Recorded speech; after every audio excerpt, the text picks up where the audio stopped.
À la barre, Théan Amidou plaide coupable pour les infractions de faux en écriture publique et usage de faux en écriture publique.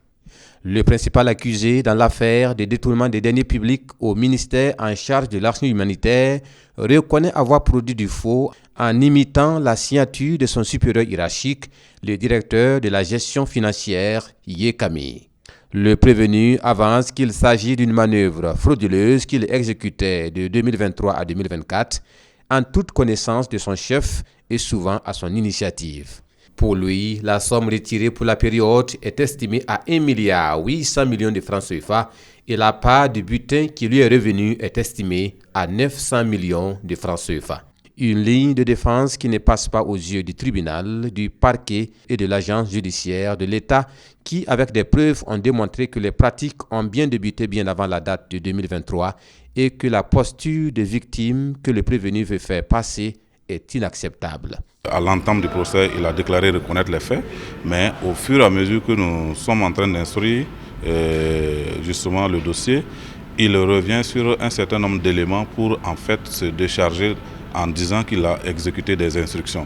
Mais évidemment, nous notons qu'il s'agit véritablement donc d'un cadre supérieur de l'administration qui également sait très bien que l'ordre manifestement illégal doit se refuser et ça fait partie des obligations des agents publics. Lorsqu'on vous donne un ordre manifestement illégal, vous avez justement cette obligation de vous opposer, de refuser. Donc nous retenons clairement que nous sommes dans une sorte de reconnaissance des faits, mais avec des éléments qui lui permettent de dénier sa responsabilité. Mais pour l'instant, nous pensons que ce n'est pas encore quelque chose de retenu.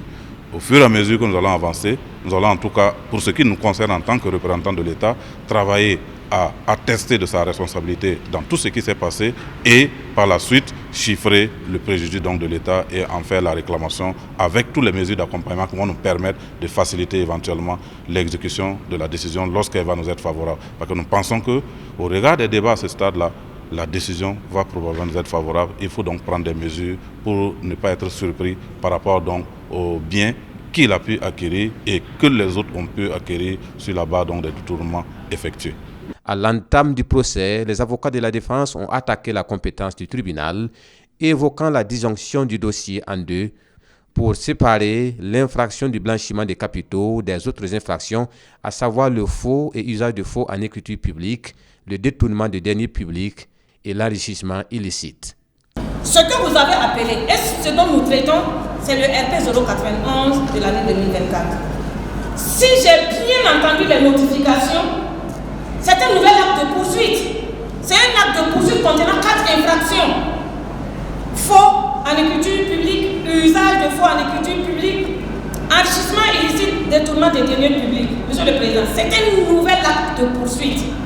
Nous n'avons pas été nouvellement poursuivis, Monsieur le Président. Je vous l'ai dit carrément. Nous n'avons pas été nouvellement poursuivis. Tout ça, c'est pour abonder à la nullité de la procédure que nous vous avons demandé tout à l'heure. Une exception rejetée puisque le tribunal ne statue pas sur l'infraction du blanchiment des capitaux en attendant l'avis du Conseil constitutionnel sur l'inconstitutionnalité de l'article 118 de la loi 16 portant blanchiment des capitaux et financement du terrorisme.